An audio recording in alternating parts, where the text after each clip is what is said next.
24 жылы облыстық аурухананың қабылдау бөліміне 40.495 науқас келіп қаралған. Оның 14.870 науқас ауруханаға жатқызылған. Ауруханамызда былтырғы жылы 7049 операция өтті, әртүрлі жағдайлар бойынша. Оның ішінде хирургия саласы бар, гинекология саласы бар, нейрохирургия, травматология, әртүрлі урология, қай жер жедел.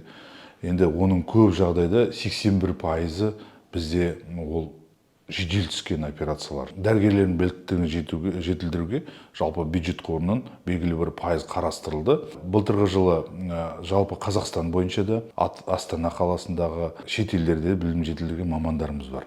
25 жылы да бұл мамандарымыз біліктілігін жетілдіруінде арта түсеміз. Яғни жалпы санаттылықты тексеруге байланысты биылғы жылы көп дәрігерлерімізді оқытамыз деген жоспардамыз.